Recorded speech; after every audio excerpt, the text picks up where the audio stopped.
1800년대 미국의 윌버 체프먼이라는 목사님이 계셨습니다. 이 체프먼 목사님은 죄인들을 설득하는 그런 명쾌한 설교를 잘 하기로 정평이 나 있었습니다. 그의 눈에는 항상 사랑이 있었고, 또 이 목사님의 입에서 나오는 은혜로운 말씀들은 그 설교 말씀을 듣고 있는 모든 사람들에게 기쁨과 또 감동과 은혜를 주었습니다. 그러던 어느 날 이 체프먼 목사님의 집회 가운데에 우리가 잘 아는 D.L. 무디가 참석을 하게 되었습니다. 체프먼 목사는 자신이 돈 많은 어떤 부자 교회에서 자신이 성공적인 사역을 했던 일을 설교하였고, 또 그 교회에서 자기가 처해 있었던 어떤 위기를 어떻게 잘 극복했는가 하는 것을 설교로 전하고 있었습니다. 그 자리에는 엄청난 회중이 모여 있었고, 체프먼 목사의 그 놀라운 설교에 큰 감동을 받은 사람들이 아낌없이 헌금을 하나님께 드렸습니다. 체프먼 목사는 이러한 엄청난 열광에 자신 스스로 매우 만족해 하고 있었습니다. 그러나 체프먼 목사의 설교를 듣고 있었던 무디는 아무런 감동을 받지 못한 채 조용히 그 자리에 앉아 있었습니다. 집회의 마지막 날이 되었습니다. 그날도 역시 체프먼 목사의 설교는 절정에 이르게 되었습니다. 회중들의 열광 역시도 최고조로 치솟았습니다. 그렇게 매우 성공적인 그런 예배가 끝나고 난 후에 무디는 조용히 체프먼 목사를 찾아갔습니다. 그리고 이렇게 말했습니다. 당신은 이곳에서 실패자라는 사실을 아십니까? 당신은 당신의 사역에서 큰 실수를 저질렀습니다. 단지 사람들이 열광했다고 해서 당신이 성공한 것이 아닙니다. 당신이 하고 있는 일은 중요하지 않습니다. 당신의 설교는 영혼들을 구원하지 못합니다. 당신에게 내가 이 말을 하는 것은 형제로서의 정 때문입니다. 무디의 이러한 책망은 체프먼 목사에게 깊은 상처를 주었습니다.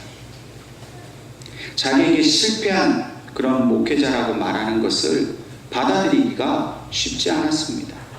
왜냐하면 자신은 늘 성공한 목회자라고 생각했기 때문입니다. 그러나 자신이 그 성공을 위해서 야망과 교만을 가진 죄인 것을 하나님 앞에 고백하게 되었습니다. 하나님께서는 이 체프먼 목사에게 그가 예수를 위한 고난의 길을 가기보다는 자신의 안락을 더 추구하고 있었다는 것을 깨닫게 하셨습니다. 하나님보다는 자신의 가정을 더 많이 사랑하고 있다는 사실을 깨닫게 해주셨습니다. 1892년 10월 16일 체프먼 목사에게 잊을 수 없는 그날, 이 목사님은 하나님 앞에서 진정한 참회의 기도를 드렸습니다.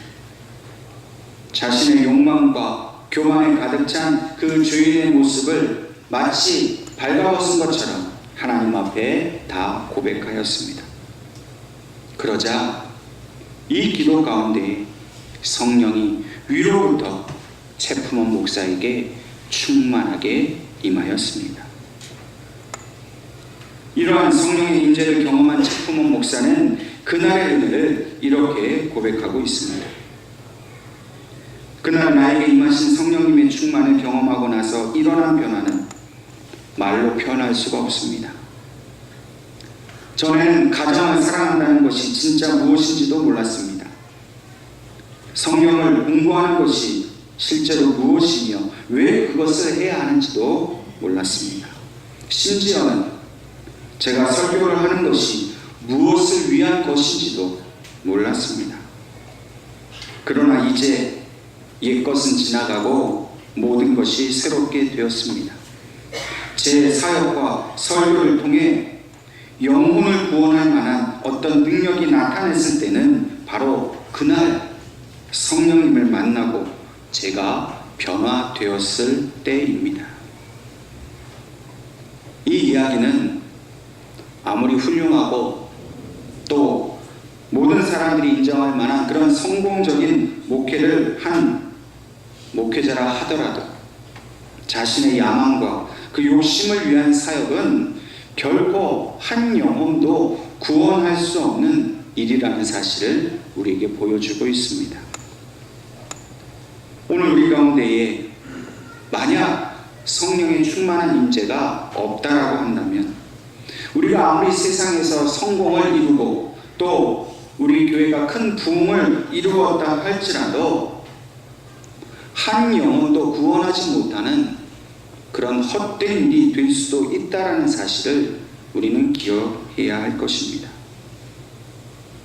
그러므로 우리가 성공적인 삶을 살기 위한 그 어떤 노력과 또 그 성과를 보려고 하는 그 어떤 일보다도 우선적으로 생각해야 할 일이 있다면 그것은 바로 성령의 임재 안에서 우리가 살아가야 한다는 것입니다.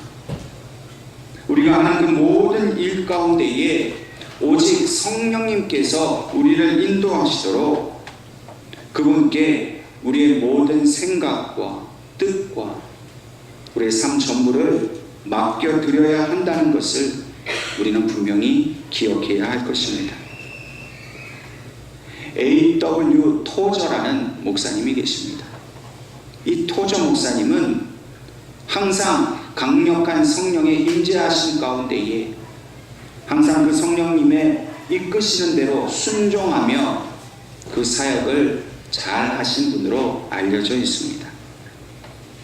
이 토저 목사님이 왜 우리가 성령을 충만을 받고 또 성령을 충만받는 목적이 무엇인지를 우리에게 이렇게 말하고 있습니다. 하나님이 우리에게 성령 충만을 허락하시는 이유는 우리가 하나님을 알고 하나님께 온전히 몰두하도록 하기 위해서다. 우리는 하나님의 아들이 우리 안에서 영광을 받으시도록 하기 위해 성령 충만을 받아야 한다. 나는 하나님께 헌신한 옛 성도들의 책과 찬송과 가사들을 나의 영혼 안에 가득 채우려고 애썼다. 우리는 고결하고 거룩하고 아름답고 은혜로운 것들을 읽고 노래하고 인용해야 한다. 우리가 마땅히 이렇게 해야 하는데도 이렇게 하지 않는 교만한 사람들을 볼 때 나는 도저히 이해가 가지 않는다. 하나님은 오늘 우리가 성령님을 우리의 심령에 모시는 그 거룩한 노력을 기뻐하십니다. 물론 성령 충만 받는다는 것이 쉽지는 않습니다. 잘 이해가 되지 않을 때도 있습니다. 어떻게 해야 하는지도 모를 수 있습니다. 그럼에도 불구하고 그 성령님께서 나의 삶 속에 충만히 채워지기를 우리가 노력하고 애쓰고 힘을 쓴다면 성령께서는 기꺼이 우리 가운데 기쁨으로 오시고 우리를 도와주신다는 사실을 분명히 기억해야 할 것입니다. 자그마한 우리의 노력에도 성령님께서는 온전함으로 우리에게 역사를 해주십니다. 그 성령님께서 우리에게 충만히 임하시기 위해 우리가 해야 할 것은 세상에 속한 그 모든 죄악된 일을 멀리하는 것입니다. 우리가 진정으로 성령 충만을 받기를 원한다면 세상의 쾌락을 우리는 멀리해야 합니다. 세상에서 성공을 하기 위한 탐욕과 욕심을 가졌다면 그것을 버리는 것이 바로 성령 충만을 위하는 길입니다. 모든 거짓된 일을 버릴 수 있기를 바랍니다. 성령 충만에 해방되는 모든 인간적이고 그 죄악된 일들을 버릴 수 있기를 바랍니다.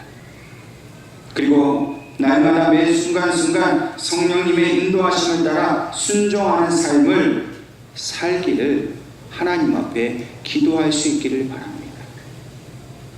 우리가 잠시라도 그 사실을 잊어버리고 산다면 결국 우리는 성령 충만을 받지도 못할 뿐만 아니라 여전히 세상이 주는 즐거움과 그 성공이라는 그 유혹의 욕심을 따라가다가 성령님과 완전히 멀어지는 삶을 살게 될지도 모른다는 그런 위기를 우리는 생각할 수 있어야 할 것입니다. 오늘 하나님께서 우리에게 주신 본문 말씀은 사도행전 10장 전체의 마지막 결론 부분입니다. 이 사도행전 10장에 그 나타난 일은 바로 베드로와 또 고넬료라 하는 이방 사람의 만남의 이야기를 전해주고 있습니다. 이 고넬료는 가이사랴라는 곳에 주둔하고 있는 로마 군대의 백부장입니다. 그런데 이 사람은 이방인으로서 여호와 하나님을 경외하는 사람이었습니다. 또한 그의 모든 가족과 함께 이 점령군으로서 식민지 백성인 이 이스라엘 사람들을 도와주고 구제하는 일을 많이 했던 그런 사람입니다. 사실 좀 특별한 사람입니다. 이방인이 또 그렇게 로마 군대 백부장이 그렇게 할 필요가 없음에도 불구하고 그런 특별한 하나님의 어떤 택하심 때문에 이렇게 신실한 하나님의 백성이 되었던 것입니다.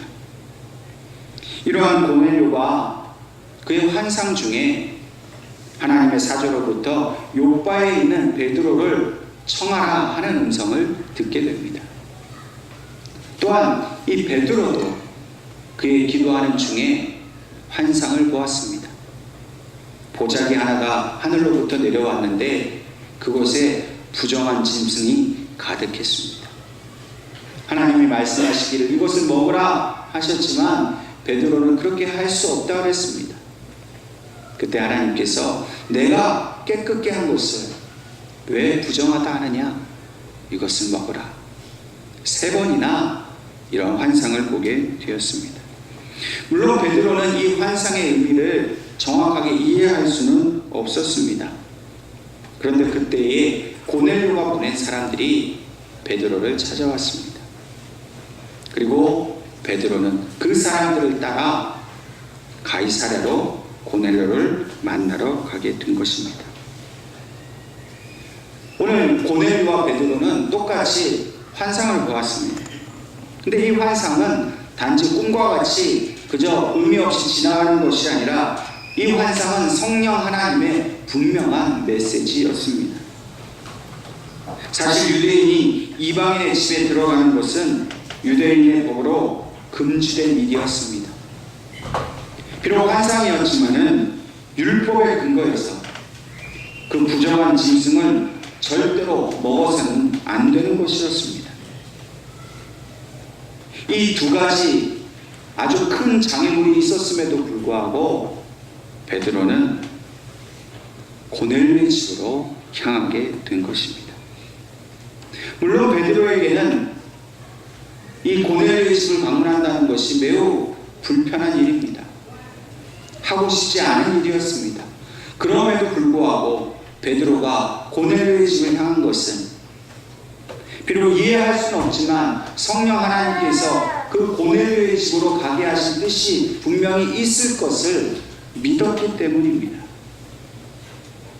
오늘 우리도 마찬가지입니다. 우리에게도 뭔가 꺼려지고 또 하고 싶지 않고 해서는 안 될 것 같은 그런 일들이 있습니다. 아무리 좋은 일도 내가 하기 싫은데 그것을 하려고 하지 않는 성향이 우리에게 분명히 있습니다. 그러나 그 부르심이 성령 하나님의 확실한 인도하심이라는 것을 우리가 믿는다면 비록 알 수는 없지만 그 길을 따라가는 순종의 모습을 우리가 보일 수 있어야 합니다. 고집 부리지 않아야 합니다. 이건 내가 옳다라고 믿는 신념에 내 가치 판단에 도저히 할 수 없어 라고 스스로 자신을 제한하지 않아야 합니다. 성령님은 우리의 어떤 그 제한에도 결코 제한을 받는 분이 아닙니다. 우리보다 더 크신 성령님이 나보다 나를 더 잘 아시는 성령님이 그 귀한 뜻을 위해 우리의 가진 것들을 깨어버리고 그 편견과 그 위선과 교만과 그 모든 것을 깨고 버려서 하나님이 이루고자 하시는 그 일에 우리가 순종할 수 있어야 한다는 것입니다. 여러분, 진정한 믿음은 무엇입니까? 내가 이해되는 것만 믿고 내가 용납하고 받아들일 수 있는 것만 믿는 건 참 믿음이 아닙니다. 진짜 믿음은 내가 이해할 수도 없고 용납할 수도 없고 하고 싶지도 않지만 그러나 분명한 하나님의 뜻이 있다면 그걸 믿고 그저 순종함으로 가는 것이 진정한 믿음인 것입니다. 오늘 저와 여러분이 진짜 믿음을 가지고 있다면 우리에게 무엇을 명령하시든, 아니 내가 정말로 하고 싶지 않고 하기 싫은 일을 명하신다 할지라도 그곳에 하나님의 뜻이 있음을 분명히 믿고 순종하며 따라갈 수 있기를 주님의 이름으로 축원합니다. 이렇게 성령님의 인도하심을 따라 순종한 이 베드로가 고넬료의 집에 찾아가서 고넬료를 만나게 되었습니다. 그리고 고넬료로부터 놀라운 소리를 듣습니다. 환상 중에 자기를 부르게 하신 그 하나님의 사자의 음성을 들었다는 것입니다. 베드로가 이 이야기를 듣고 이렇게 말합니다. 본문 10장 34절 35절 말씀에 베드로가 입을 열어 말하되 내가 참으로 하나님은 사람의 외모를 보지 아니하시고 각 나라 중에 하나님을 경외하며 의를 행하는 사람은 다 받으시는 줄 깨달았도다. 베드로는 비로소 그 환상의 의미가 무엇인지를 알게 되었습니다. 사실 이 베드로를 중심으로 한 이 유대인 그리스도인들은 오직 구원은 유대인들에게만 있다라고 생각했습니다. 아무리 예수님을 믿는다 할지라도 이 이방인들은 결코 구원받지 못한다 생각했습니다. 아직도 하나님께서 왜 예수님을 이 땅에 보내셨는지, 세계 모든 민족을 구원하기를 원하셔서 예수님을 보내신 그 뜻을 그들은 유대라는 그 제한적인 그 환경 속에서만 이해하고 있었습니다. 베드로는 비로소 하나님이 이제는 유대인뿐만 아니라 이방인까지도 구원하시려고 하는 것을 이 고넬료라는 사람을 통해서 가르쳐 주셨다는 것을 이제 알게 된 것입니다. 베드로는 이러한 사실을 온전히 깨닫고 이제 이 고넬료와 그 집안 사람들을 위해서 복음을 전하였습니다. 그 내용이 바로 본문인 10장 34절부터 43절까지의 말씀입니다. 그 내용을 간단히 이야기하면 이렇습니다. 베드로는 예수님께서 요한에게 세례를 받게 되신 일부터 설교를 시작하고 있습니다. 그리고 예수님께서 이 땅 위에서 어떤 사역을 하셨는지, 또 예수님께서 온 인류를 위해 죽으심과 또 부활하심, 그리고 자신과 같은 이런 사도들을 택하셔서 증인으로 삼으셔서 땅끝까지 전도하게 하신 그 모든 일을 증거하였습니다. 이 모든 내용이 바로 복음이죠. 이렇게 베드로가 고넬료의 가정에게 이 복음을 전했을 때에 바로 오늘 저와 여러분이 함께 읽은 이 본문의 말씀인 44절에 하나님의 역사가 나타났습니다. 44절부터 46절을 제가 다시 한번 읽겠습니다. 베드로가 이 말을 할 때에 성령이 말씀 듣는 모든 사람에게 내려오시니 베드로와 함께 온 할례 받은 신자들이 이방인들에게로 성령 부어 주심으로 말미암아 놀라니 이는 방언을 말하며 하나님 높임을 들음이러라. 베드로가 처음으로 이방인을 만나서 복음을 전하게 되었을 때에 나타난 성령님의 임재는 바로 그들이 그 예루살렘에서 경험했던 그 오순절날 경험했던 성령 강림 사건과 똑같은 사건이 이 고넬료의 가정에게 나타나게 된 것입니다. 여러분, 오순절 성령 강림 사건은 그냥 한 번만 일어난 사건이 아니었습니다. 더 이상 오순절 성령 강림 사건은 마가의 다락방에 모여 있었던 120명에게만 나타난, 그들만 아는 그런 전유물이 아니었습니다.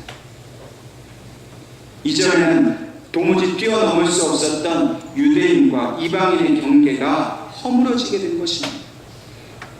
구원은 오직 유대인에게만 있다고 믿던 그 모든 전통적인 생각, 진리처럼 여겼던 그 생각이 한순간에 깨어지는 순간이었습니다. 이제 고넬료의 집에 임하신 성령 강림 사건으로 인해서 이것을 시작으로 해서 온 민족과 열방들에게 이 성령이 똑같이 부어주실 것을 예고하는 것이 바로 오늘 본문의 내용입니다. 예수님께서 십자가를 지실 때 자신의 그 살점이, 육체가 찢겨져 나갔습니다. 그 찢겨져 나갔을 때 동시에 성소의 휘장도 함께 찢겨져 나갔습니다. 모든 그 장애와 장벽이 다 허물어졌습니다. 결코 뛰어넘을 수 없던 그런 편견과 그 모든 그런 장애물이 무너졌습니다. 차별이 없으신 하나님의 구원의 역사가 이제 유대인을 뛰어넘어서 이 고넬료의 집으로부터 시작해서 모든 이방인들에게도 증거되게 하셨습니다. 2000년이라는 시간을 초월해서 오늘 대한민국에 있는 우리에게도 그 옛날 오순절에 임하신 성령님이 우리에게 임하시게 되었고, 이 고넬료의 가정에 임하신 성령님의 역사가 오늘 우리에게도 동일하게 나타나고 있는 것입니다. 지금 여기에 성령님이 계십니다. 우리의 삶의 소망이 오직 예수님께 있다는 사실을 그 성령님께서 우리에게 지금 가르쳐주고 계십니다. 우리가 우리의 남은 인생 모든 것을 오직 예수만 증거하는 삶을 살도록 성령님께서 지금 강력하게 우리를 붙들어주고 계십니다. 근데 문제는 뭡니까? 우리가 그 성령님을 영접하지 못하고 있다는 겁니다. 여러분, 어떻게 해야 우리가 성령 충만을 받을 수 있을까요? 어떻게 해야 그분을 우리의 삶 속에 정말로 모시고 살 수 있을까요? 여러분, 그분을 기쁨으로 초청하십시오. 찾으십시오. 그분을 외면하지 마십시오. 설교를 듣고도 예배를 드리고도 그냥 무관심하게 이 절을 떠나가지 마십시오. 관심을 가지세요. 나는 정말로 성령님을 만나야겠다라고 간절함으로 기도하십시오. 여러분, 제가 만약 여러분들의 집을 신방에서 갑자기 와서 문을 두드린다, 물론 좀 예의는 없겠지만은 그래도 제가 오면 어떻겠습니까? 집에 있는 거 대충 얼른 치워놓고 목사님 얼른 들어오시라고 저를 맞아주시지 않겠습니까? 아니, 날도 더운데 어떻게 저희 집에 오셨냐고 시원한 거 내어놓고 과일도 내놓고, 아니 무슨 일 때문에 오셨냐고 저를 많이 보면서 제가 하는 말을 들으려고 귀를 모으지 않겠습니까? 만약 제가 왔는데 본체도 안 하고 외면하고 왜 왔냐고 그러고, 여러분, 그러면 저와 여러분들의 관계가 유지될 수 있겠습니까? 성령님을 그렇게 영접하십시오. 지금 여기 성령님이 계시는데 누구시냐고 그러고 왜 하냐고 그러고 저는 관심 없으니까 저한테 이 말 걸지 말라고 그러고, 만약 그렇게 성령님을 여러분 그렇게 대한다면 그분과 여러분은 아무 관계가 없습니다. 인간인 제가 여러분들을 찾아가도 그렇게 여러분들이 저를 환대해 주실 터인데, 하물며 우리의 생명의 주인이 되어주시고 우리의 남은 모든 인생을 주관해 주시고 우리의 가정과 자녀를 지켜주실 그 성령님이 지금 여기 계시다면 우리의 모든 정성을 다해서 그분을 영접해야 되지 않겠습니까? 그분을 위한 시원한 자리도 내어드리고 그분이 좋아하실 만한 음료도 드리고 그분이 하실 말씀에 온 신경을 집중해서 뭐 때문에 저를 찾아오셨는지 말씀만 하시라고 제가 들어드리겠다고. 여러분, 제가 여러분들 찾아가서 권사님, 집사님, 사실 제가 좀 부탁이 있습니다. 무리한 부탁 아닙니다. 좀 들어주시면 좋겠습니다. 할 때 못 들어드립니다. 누가 그러시겠습니까? 들어줄 수 있는 이야기로 제가 그렇게 해보겠습니다. 하지 않겠습니까? 성령님이 지금 여러분들에게 오셔서 부탁하십니다. 나를 위해서, 너희 가정을 위해서, 너희 교회를 위해서 나아가 복음을 전하라. 나를 좀 증거해다오 부탁하실 때, 예, 성령님 알겠습니다. 제가 해드리죠. 제가 하겠습니다. 여러분들이 그런 기쁨으로 그 부탁을 들어드리려고 하는 그 마음을 가질 때 성령 하나님이 얼마나 기뻐하시겠습니까? 여러분, 분명히 기억하십시오. 성령님이 오순절날 그 마가 다락방에만 임한 것이 아닙니다. 고넬료의 가정에 임했습니다. 고넬료의 가정에 임하셨다면 오늘 여러분들의 가정에도 임하시지 않겠습니까? 성령이 분명히 여러분들의 가정에 임재하십니다. 여러분들의 자녀들을 붙들어 주십니다. 그리고 우리에게 약속해 주십니다. 내가 너희의 자녀들을 인도해 주마. 내가 지켜주마. 그러니 나를 위해 한 가지만 해라. 내 이름으로, 예수의 이름으로, 오직 그 이름으로 복음을 전하기만 해라. 고넬료 가정이 그 성령님의 인재를 경험했을 때 그와 함께, 베드로와 함께 할례 받은 자들이 어떻게 이 이방인에게도 성령이 임할 수 있느냐고 다 놀랐습니다. 방언을 말하였습니다. 그들이 하나님을 높이는 이름을 들었습니다. 여러분, 고넬료 가정이 얼마나 기뻤을까요? 이방인이 우리에게도 하나님의 성령이 임재하시니 얼마나 기뻤을까요? 하나님은 오늘 이 기쁨을 우리가 누리기를 원하십니다. 지금 여기에 계신 성령님이 그 기쁨을 우리에게 주시려고 이곳에 찾아오셨습니다. 오순절 성령 강림 사건은 오늘 우리에게도 나타나는 일입니다. 제2의 오순절 성령 강림 사건이 우리 가정 통해 제사 계속해서 이 강림 사건은 우리 예언교 성도들을 통해서 이 온 땅에 퍼져나갈 하나님의 복된 일입니다.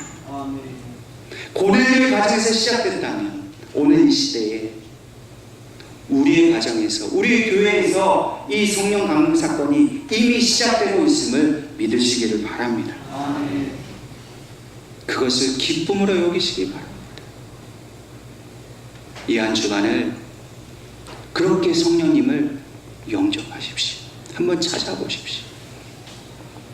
바쁘고 분주하다고 그분이 이미 지금 집 앞에 오셨는데도 세워놓고 무관심하지 마시고, 그분이 이미 여러분들 집안에 들어오셨으니 모든 정성을 다해 그분을 영접하여 주님이 기뻐하시는 일에 동참하십시오.